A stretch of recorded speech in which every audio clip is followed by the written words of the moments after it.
I wasn't always a runner. In fact, I didn't always even like running. It was kind of like I played sports, I played basketball, baseball, and running was kind of like that thing you had to do just to play sports. But the way it began was kind of a tragic story. You see, I was actually playing basketball. I was having a really good game. I was showing off, I was doing a few extra moves, and the guy guarding me, well, he got a little frustrated and he decided he was going to take me out. I went up for a layup, and as I went up for a layup, he took me out like Kung Fu Panda. I tried to stand up and I knew immediately something was wrong. I had torn my ACL. Now, if you aren't familiar with that, that is a 9-month recovery. My poor physical therapist had to deal with a lot. So I went from crutches, barely being able to walk, and finally I got to the point where I didn't look like I had a limp anymore. And that's when I told my physical therapist, I don't want to just recover. I don't want to just get back to where I was. I want to do something I've never done before. I want to run a marathon. To which she replied, whatever. And I started training for 26.2 miles. Now, I should tell you guys at this point that I had never run anything. I had never done a 5K, a 10K, 144K. I had never done like a race where people actually like show up just to race. But nonetheless, I did my training. I was feeling good. And finally, the day came that I was to run my first marathon. And I'll never forget, as I'm going to the starting line, I'm trying to stay focused. There's like 3 million porta potties. They dressed up in costumes. There was one guy who was wearing a tutu. There was someone who had like a pigtail. I saw in one marathon someone dressed up as Chewbacca. 26.2 miles. What are you thinking? Well, for me, this is 26.2 miles. I need to focus. This is a long way. You don't want to get distracted. It's very mental. And so I'm not looking at that. I'm trying to just focus on the race. But man, the excitement was real as 45,000 people are lined up to run the Marine Corps Marathon. Sure enough, the gun goes off. We start running. I take off way too fast. But there are so many people. After 1 mile, 2 mile, 3 mile, we are just packed in. And about 4 miles into this race, finally, we start to spread out a little bit. I can hit my pace. I can run without having worried about running into anybody. And that's when I first realized it.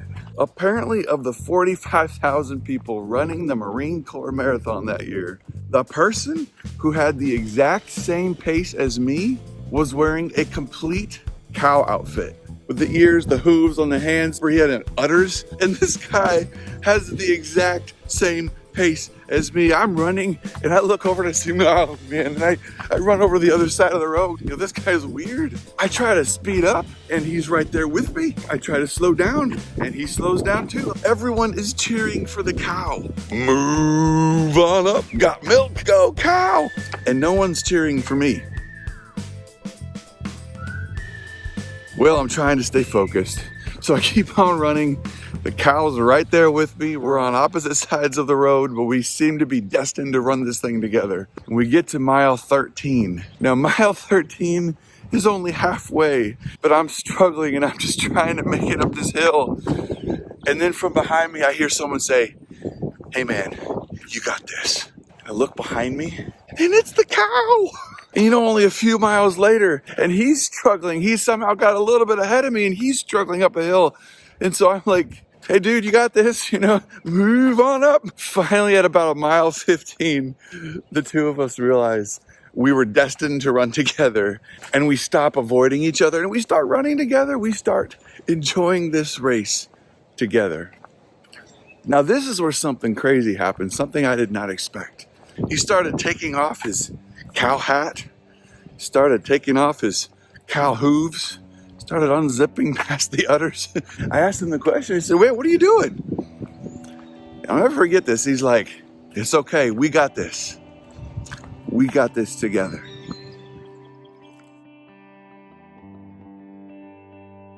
Our theme this week has been pressing on. Today's sub-theme is this, pressing on together. You know, people will do a lot of crazy things for encouragement, for attention, just to get friendship, to get love, to get acceptance. People will make fun of others. They'll belittle people. They'll maybe even get into drug scenes. They'll start doing all kinds of things just to get attention, just to get community, just to get someone to notice them.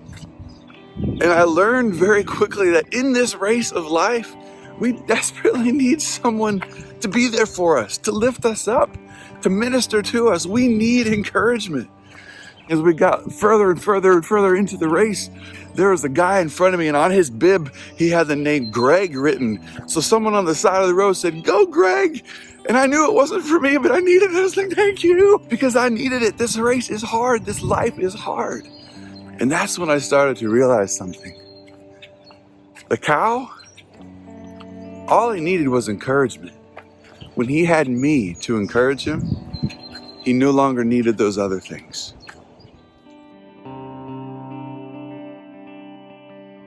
This guy, this cow man, I needed him and he needed me.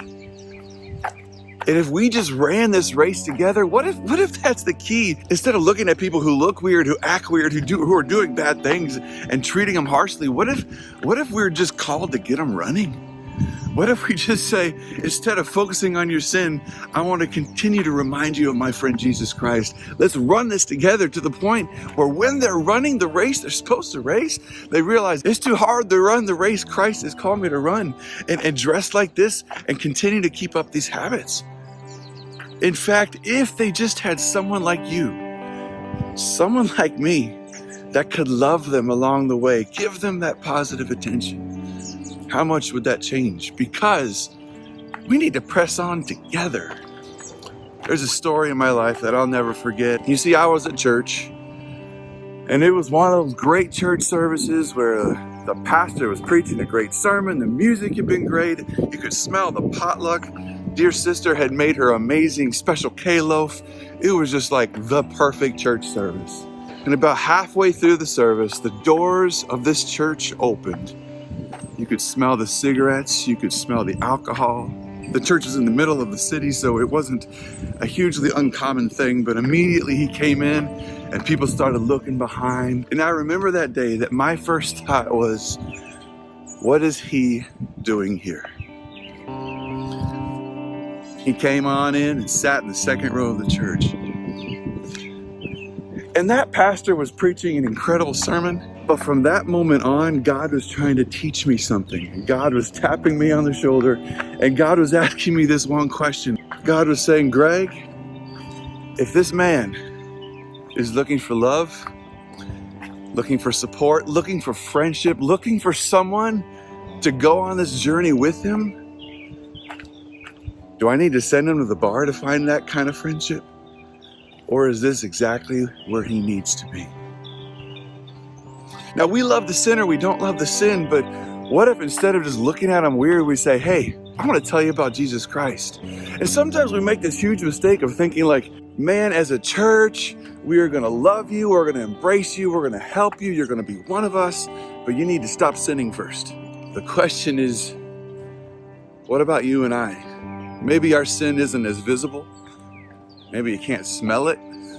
Maybe you can't see it. But we all are sinners in need of a Savior. That's a brother, that's a sister in Jesus Christ. I need to love them. I need to support them. I need to be there for them. I need to get them running this race with me because we are stronger together. If you have a friend who's making mistakes, maybe is doing things just to get attention, maybe you're one of them. What I encourage you to do is just draw close to Jesus.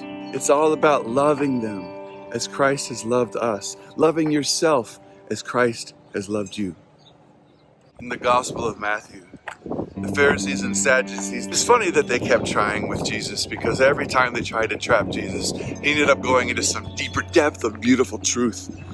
But they thought, hey, we've got him right where we want him. Teacher, what is the greatest commandment? Thinking if he says this one, they'll go against him with this one, and they'll say, what about this one? We've got him. Teacher, what is the greatest commandment? To which Jesus looks at them and responds, love the Lord your God with all your heart, all your soul, and all your mind, and love your neighbor as yourself. Now, friends, think about that. Your neighbor doesn't mean the person who talks, acts, looks like you, believes like you. But we are called to love them. We are called to share the love of Christ with them, no matter who they are, no matter where they are in this walk.